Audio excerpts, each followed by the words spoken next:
Hello students, welcome to the online classes. अभी हम जो हमारा यूनिट नंबर 4 है प्रिंसिपल ऑफ मैथमेटिकल इंडक्शन वो स्टडी कर रहे हैं।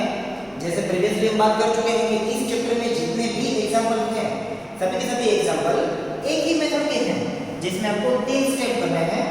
Step number 1 take n = 1, step number 2 take n = k and step 3 take n = k + 1। Step number 1 और स्टेप नंबर 3 में आपको प्रूफ करना पड़ेगा left hand side is equal to right hand side. Step number 2 में आपको किसी प्रूफ की कोई रिक्वायरमेंट नहीं है। चलिए अब हमें सिर्फ एग्जांपल की प्रैक्टिस ही करनी है। लेते हैं आज का फर्स्ट एग्जांपल। आज का फर्स्ट एग्जांपल है प्रूव दैट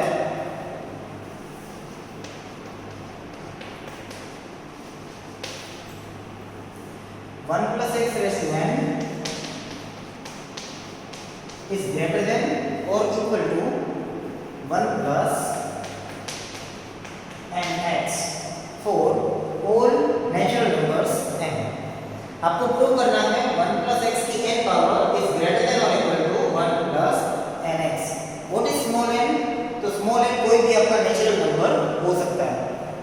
तो कोई भी प्राकृतिक संख्या n માટે તમારે આ સમીકરણ સાબિત કરવાનું છે। कोई भी एग्जांपल हो हमें कुछ फर्क नहीं पड़ता है, हमें तो 3 स्टेप ही हमारे करने हैं। सबसे पहले शुरुआत करते हैं स्टेप नंबर 1 से। Step number 1 take n = 1।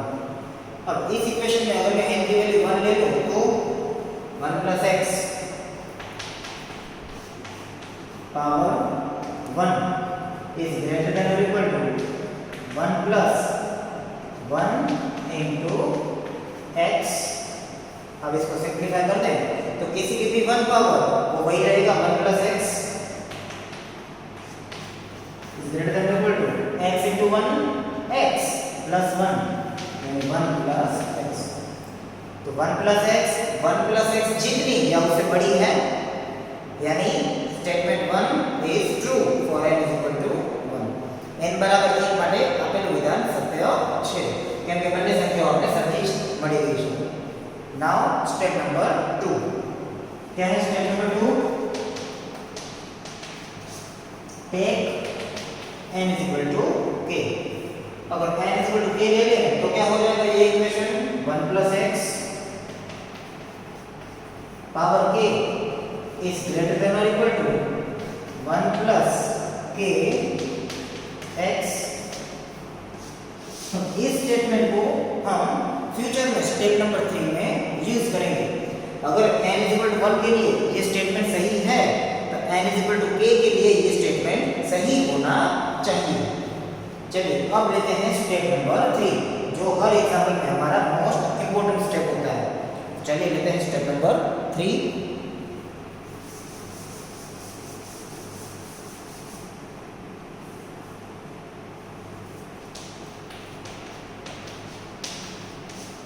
Take n = k + 1। अब n = k + 1 ले लें तो इसको हम लिख सकते हैं कुछ 1 plus x की power k + 1 is greater than or equal to हमें प्रूव करना है 1 plus हमें प्रूव करना है greater than or equal to 1 plus n की जगह पे k + 1 into x ऐसा हमें प्रूव करना है। ठीक है n = k + 1 लेंगे इसमें तो ऐसा कुछ आता है, ऐसा हमें प्रूव करना है। तो चलिए शुरुआत करते हैं लेफ्ट हैंड साइड से। तो लेफ्ट हैंड साइड क्या है हमारे पास? हमारे पास है 1 plus x की पावर k + 1। तो इसको हम कुछ ऐसे लिख सकते हैं 1 plus x की k power into 1 plus x की 1 पावर। ये दोनों ये पावर जो एडिशन के फॉर्म में है उसको हम अगर सेपरेट कर दें तो 1 plus x की पावर k + 1 को 1 plus x की k power into 1 plus x की 1 पावर लिख सकते हैं। ओके अब सेकेंड स्टेप में हमें क्या रिजल्ट मिला था? 1 plus x की जो k पावर है उसको हम लिख सकते हैं ग्रेटर देन और इक्वल टू 1 plus kx। तो अब इसको मैं लिख सकता हूँ ग्रेटर देन और इक्वल टू 1 plus के एक्स, और ये टर्म तो है ही हमारे पास 1 प्लस। अब इन दोनों ब्रैकेट का कर देते हैं मल्टीप्लिकेशन। दोनों ब्रैकेट का मल्टीप्लिकेशन करें, greater than equal to 1 into 1 into x, kx into 1 kx plus kx into x kx plus, इसको ये वैल्यू आपकी 1 plus x plus kx से तो बड़ी ही होगी। ये जो वैल्यू है वो इस वैल्यू से तो ग्रेटर देन और इक्वल टू ही होगी, क्योंकि इसमें तो एक्स्ट्रा kx स्क्वायर भी है। अब इसको क्या लिख सकते हैं, ग्रेटर देन और इक्वल टू 1 प्लस, अब सेकेंड और थर्ड दोनों स्टेप में से x को कॉमन ले सकते हैं। अगर x कॉमन ले लें अंदर क्या बचेगा, 1 प्लस k। आपको यही तो प्रूव करना था, 1 प्लस x की power k plus 1 is greater than और equal to 1 plus k plus 1 x, greater than और equal to 1 plus k plus 1 x। Clear? आपको ये चीज प्रूव करनी थी, वो हमने धीरे धीरे प्रूव कर दी। इसमें मोस्ट इंपोर्टेंट स्टेप कौन सा है, इस स्टेप में से ये जो स्टेप हम ले रहे हैं वो स्टेप आपका मोस्ट इंपोर्टेंट स्टेप है। ये स्टेप आपको याद रखना है, 1 plus x plus kx plus kx square is greater than equal to, यहाँ पे 4 टर्म है वो इन 3 टर्म से तो बड़े ही होंगे, ठीक है। बस फिर ये लास्ट वाला दो स्टेप में से सिर्फ x आपको कॉमन लेना है, आपका आंसर आ जाएगा। क्लियर? आगे समझ में? चलिए बढ़ते हैं आगे। नेक्स्ट एग्जांपल इज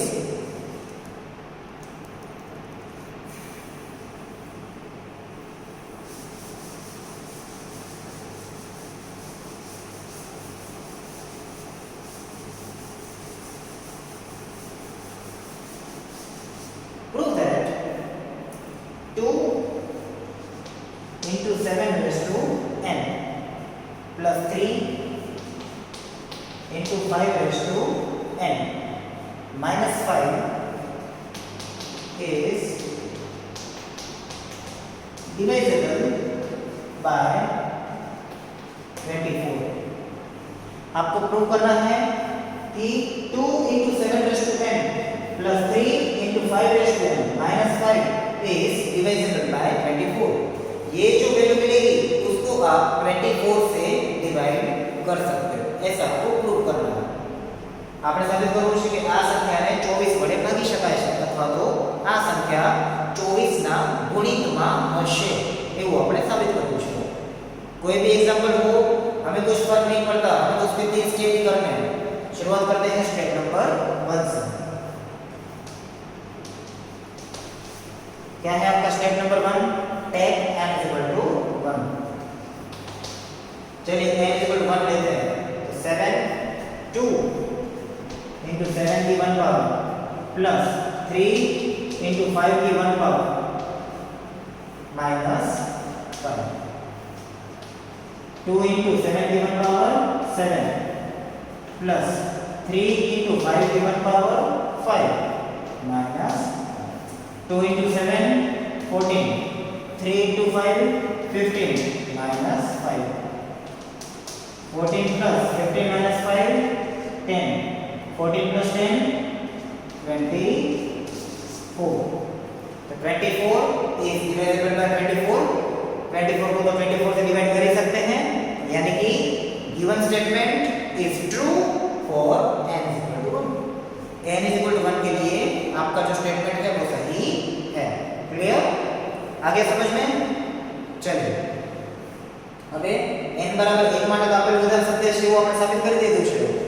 हमारा सेकंड स्टेप है n = k, उसमें कुछ प्रूफ हमें करने की जरूरत नहीं है, डायरेक्ट स्टेटमेंट लिख लेते हैं। Now step number 2, take n = k। अब n की वैल्यू हमें क्या लेनी है, k।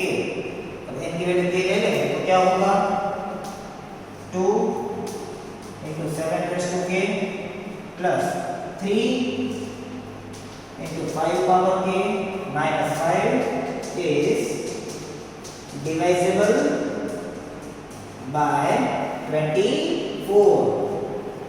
अब ये वैल्यू 24 से डिवाइजेबल है, उसका मतलब क्या हुआ? कोई भी वैल्यू अगर 24 से डिवाइजेबल है, इसका मतलब वो सारी वैल्यू 24 के मल्टीपल में होगी। जैसे हमने वो 4 वाला एग्जांपल लिया था प्रीवियस वीडियो लेक्चर में। तो इसको हम कुछ ऐसे भी लिख सकते हैं, 2 into 7 raised to k plus 3 into 5 raised to k minus 5 is equal to 24d। जो भी आंसर आएगा वो 24 के मल्टीपल में ही आएगा। 24 से डिवाइड कर सकते हैं, इसका मतलब जो भी आपका आंसर होगा वो 24 के मल्टीपल में होगा। तो स्टेप नंबर 1 के लिए हमने प्रूव किया कि स्टेटमेंट सही है। अब स्टेप नंबर 1 के लिए सही है तो n = k के लिए भी सही होना चाहिए, ऐसा हमने अनुमान किया, अंदाजा है हमारा। अब लेते हैं स्टेप नंबर 3, उसमें हमें प्रूव भी करना पड़ेगा। चलिए करते हैं शुरुआत स्टेप नंबर 3 की।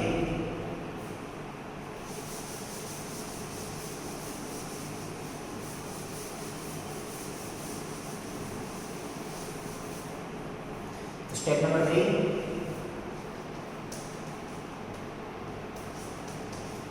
n = k plus 1। अब n की वैल्यू अगर k plus 1 ले लें तो क्या हो जाएगा? 2 into 7 की power k plus 1 plus 3 into 5 की पावर k plus 1 minus 5। इसको हम कुछ ऐसे भी लिख सकते हैं, 2 into 7 raised to k into 7 plus 3 into 5 raised to k into 5 minus 5। अब हमें इस रिजल्ट का कहीं पे यूज करना है। अब इस रिजल्ट का यूज करें तो 2 into 7 raised to k plus 3 into 5 raised to k minus 5, ऐसा कहीं पे हमारे पास कुछ अवेलेबल नहीं है। अगर डायरेक्टली ऐसा टर्म अवेलेबल नहीं है तो ऐसा टर्म हमें कुछ भी झोल झाल करके भी लेके तो आना पड़ेगा। तो क्या करते हैं, अब ध्यान से देखिएगा। सबसे पहला जो टर्म है उसमें से हमें क्या चाहिए? 2 into 7 raised to k, सिर्फ इतना चाहिए। तो 7 बाहर ले लेते हैं, 7 तो अंदर क्या आएगा? 2 into 7 raised to k। अब जो जो टर्म हमें चाहिए वो हम पहले से ही ले लेते हैं। हमें एक्स्ट्रा क्या चाहिए? 3 into 5 raised to k plus 3 into 5 raised to k minus 5 minus 1। Clear?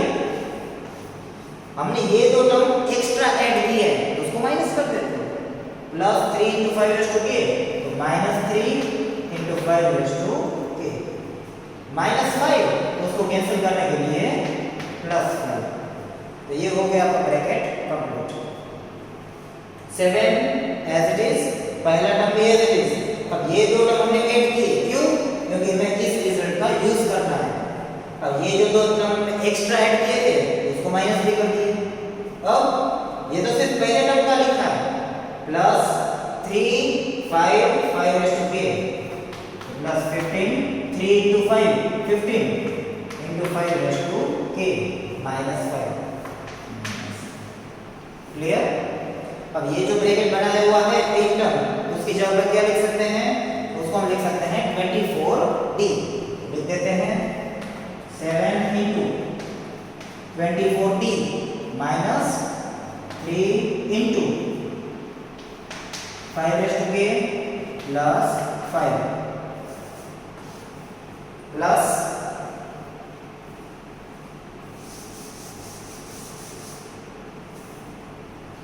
plus 15 into 5 raised to k minus 1।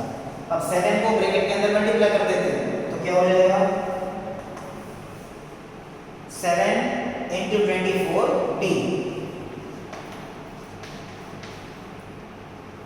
minus 7 into 3 21 into 5 raised to k plus 7 into 5 35 plus 15 into 5 raised to k minus 5।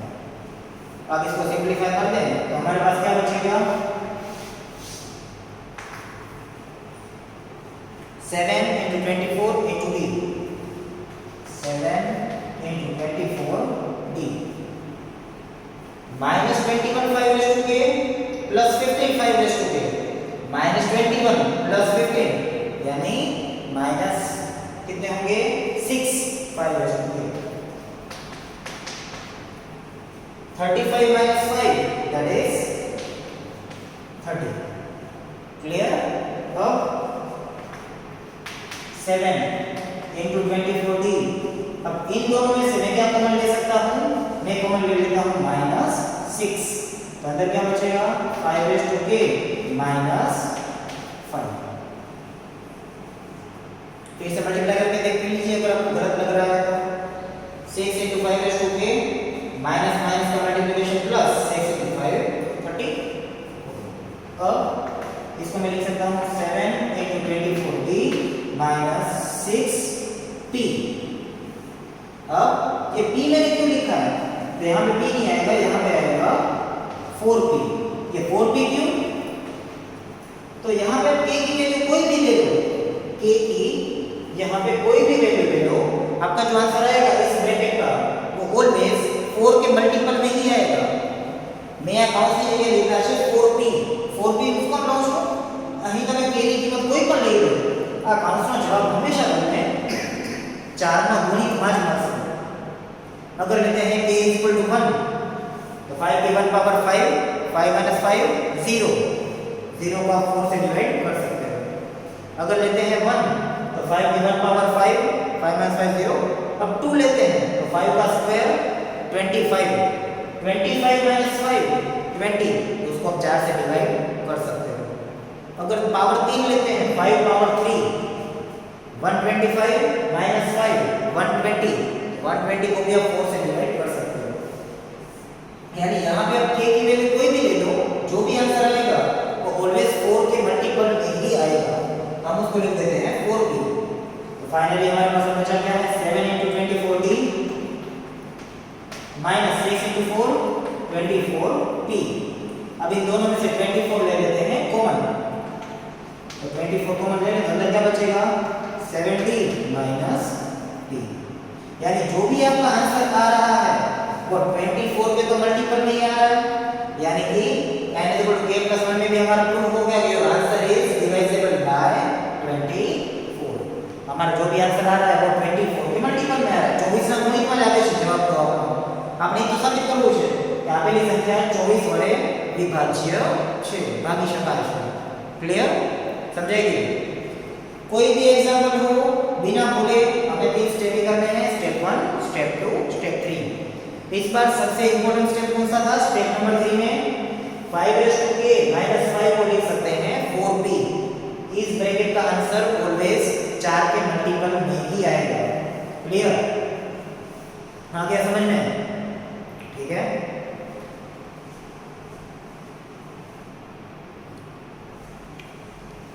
चलिए लेते हैं next example.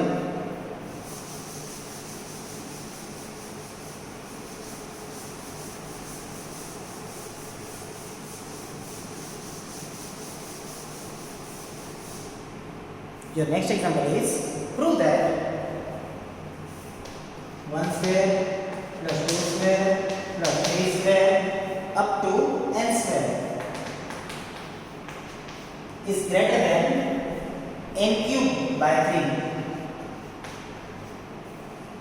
आपको prove करना है 1 square plus 2 square plus 3 square up to n square का जो addition मिलता है वो greater than n cube by 3 मिलता है. ऐसा आपको प्रूव करना है. कहाँ से शुरुआत करेंगे? स्टेप नंबर 1 से. हमारा स्टेप नंबर 1 टेक n = 1. अब n = 1 ले लें. n = 1 यानी सिर्फ पहले टर्म की ही कैलकुलेशन करनी है. तो यहाँ पे पहला टर्म क्या है हमारा 1 का स्क्वायर इज ग्रेटर देन 1 का क्यूब बाय 3.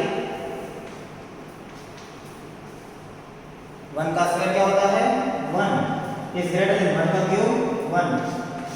तो ये स्टेटमेंट सही है क्योंकि 1/3 का आंसर क्या आता है 0.33. वो 1 से तो छोटी संख्या है, यानी 1 इज ग्रेटर देन 1/3 सही है. इसका मतलब given statement is true for n is equal to 1। n is equal to 1 के लिए आपका स्टेटमेंट सही है। n बराबर 1 માટે आपके विधान सत्य है। अब क्या लेंगे, n is equal to k। Step number 2, take n is equal to k।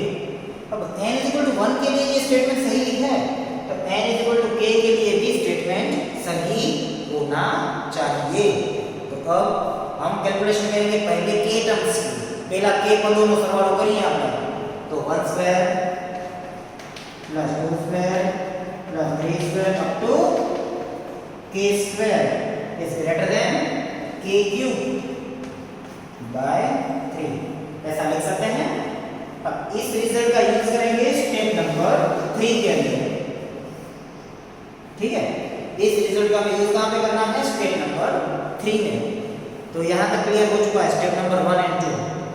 अब लेते हैं स्टेप नंबर 3। तो स्टेप नंबर 3 क्या है हमारा, take n is equal to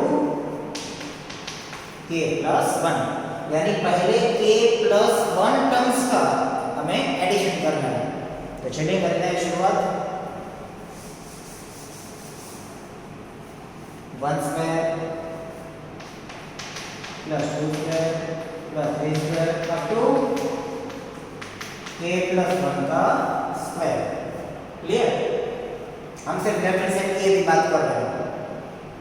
तो 3 के आगे 2, 2 के आगे 1, तो k प्लस 1 के आगे का टर्म क्या होगा, k। तो इसको ऐसे भी लिख सकते हैं 1 square plus 2 square plus 3 square plus 2 k square plus k plus 1 का स्क्वायर। तो 1 square plus 2 square plus 3 square up to k square का एडिशन क्या होता है, वो हमने फाइंड करके रखा हुआ है, is greater than k cube by 3। तो इसको मैं लिख सकता हूं फिर इतने टर्म को, is greater than k cube by 3 from step number 2। Step number 2 के ऊपर हमने ये प्रूव किया है। तो is greater than k cube by 3 plus k plus 1 का स्क्वायर। अब यहां पे लेंगे एलसीएम।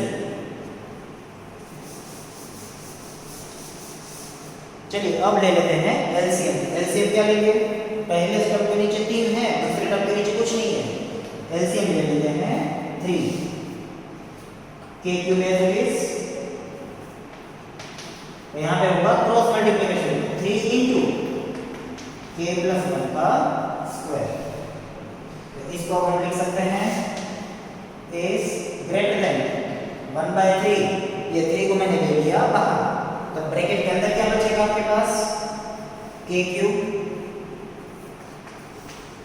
प्लस, अब k प्लस 1 के स्क्वायर का आपको एक्सपांशन करना है और सभी टर्म को 3 से मल्टीप्लाई भी करना है। तो k प्लस 1 का स्क्वायर क्या होगा, k square plus 2k plus 1।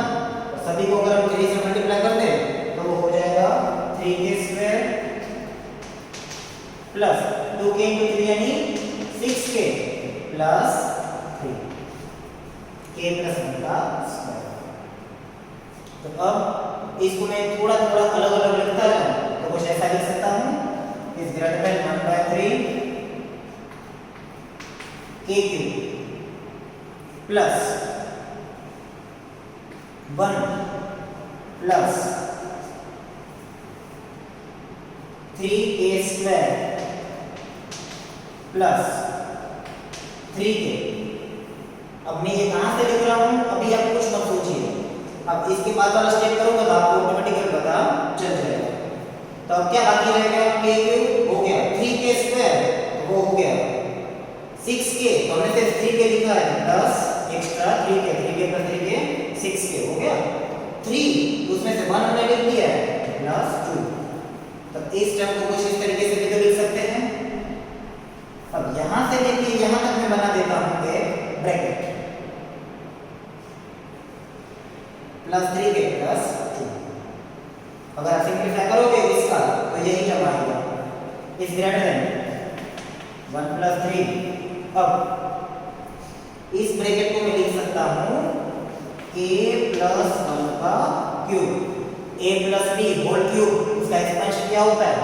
ए cube plus B cube plus 3ab bracket में a प्लस b। ये फॉर्मूला आप प्रीवियस स्टैंडर्ड में पढ़ चुके हो।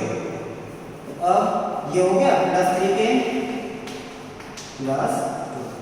तो ऑब्वियसली ये टर्म 1/3 k प्लस 1 के क्यूब से तो बड़ा ही होगा। ये जो टर्म है वो इस टर्म से तो बड़ा ही होगा, ग्रेटर देन होगा। वही तो आपको प्रूव करना है। इस ग्रेटर देन 1/3 n की जगह पे k प्लस 1 का क्यूब। तो लेफ्ट हैंड साइड से हमने शुरू किया था, राइट हैंड साइड तक आ गया। तो प्रूव क्या करना था? 1/3 n की जगह पे k प्लस 1 का क्यूब, k प्लस 1 का क्यूब। यानी left hand side is equal to right hand side आपका प्रूव हो जाता है। क्लियर? आ गया समझ में? यहाँ पे सबसे इंपॉर्टेंट स्टेप था इस टर्म में से ये टर्म को क्रिएट करना। मैंने यहाँ पे ये ब्रैकेट कैसे सेट किया है जिससे कि मुझे k प्लस 1 का क्यूब मिले। उसी तरीके से मैंने सेट किए हैं सारे के सारे टर्म्स। क्लियर? आगे समझ में? चलिए अब लेते हैं आज का और इस चैप्टर का भी सबसे लास्ट एग्जांपल, और फिर इस चैप्टर को कर देते हैं एकदमली कंप्लीट। चलिए लास्ट एग्जांपल लेते हैं।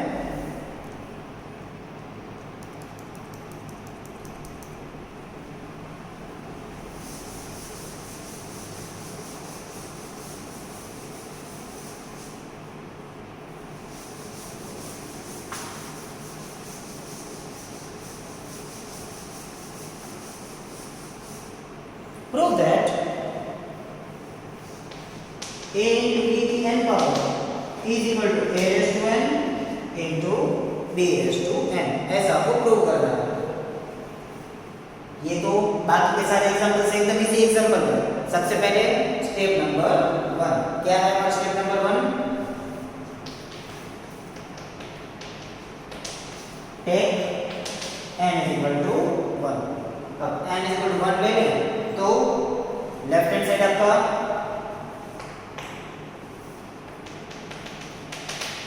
a b की पावर n, तो उसको हम लिख सकते हैं a into b की पावर 1, यानी आंसर मिलेगा a into b।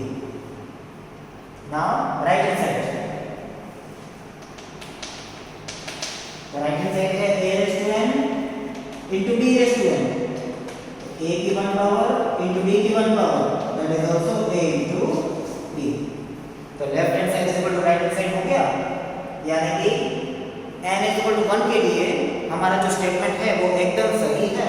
Your statement is true for n is equal to 1। अब n इज इक्वल टू 1 के लिए अगर आपका स्टेटमेंट सही है तो n is equal to k के लिए भी होना चाहिए। तो step number 2, take n is equal to k। अगर n is equal to k के लिए सही है तो हम लिख सकते हैं a into b की power k is equal to a power k into b power k। अब इस रिजल्ट का हम यूज करेंगे स्टेप नंबर 3 में। n इज इक्वल टू 1 के लिए स्टेटमेंट सही है तो n is equal to k के लिए भी स्टेटमेंट सही होना चाहिए। चलिए अब लेते हैं स्टेप नंबर 3। तो स्टेप नंबर 3 क्या है हमारा?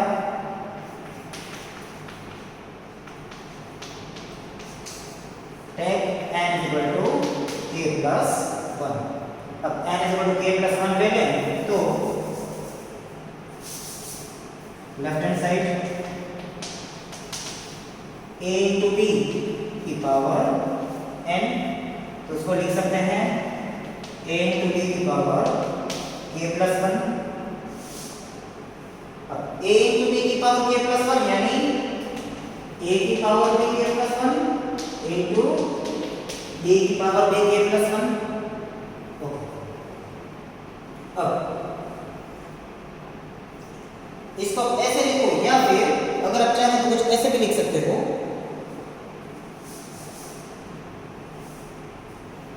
हमें ये रिजल्ट यूज भी तो करना है। a into b की k पावर यानी कि a into b की k प्लस 1 पावर को लिख सकते हैं a into b की k power into a into b की 1 पावर। a into b की पावर है k प्लस 1 तो उसको लिख सकते हैं a into b की k power into a into b की 1 पावर। a इंटू b की k पावर को लिख सकते हैं a power k into b power k, a power k into b power k into a की one power a और b की one power 1 अब a की power a into a into b की पावर k इंटू b की power 1। तो दोनों का बेस सेम है, तो पावर डाइल्यूशन a की power k plus 1 into b की power also k plus 1 is equal to right hand side हो जाएगा हमारा। हमें राइट हैंड साइड क्या प्रूव करना था, a raise to n into b raise to n। n की वैल्यू क्या रखनी है, n की वैल्यू लेनी है हमें k प्लस 1, a की power k plus 1 into b की पावर k प्लस 1। भाई हमारा प्रूव हो चुका है। तो स्टेप नंबर 3 के ऊपर से फिर से हमने left hand side equal right hand side prove कर दिया है। तो इसके साथ ये जो पूरा का पूरा चैप्टर है प्रिंसिपल ऑफ मैथमेटिकल इंडक्शन, गाणितिक अनुमानों सिद्धांत, वो चैप्टर हमारा हो जाता है कंप्लीट। अब आपका ऊपर है इस टाइप के जितने भी एग्जांपल आपके टेक्स्ट बुक के अंदर दिए गए हैं उसकी आप प्रैक्टिस कीजिए। और अगर कोई एग्जांपल आपको समझ में ना आए या फिर कोई प्रॉब्लम हो तो आप हमारा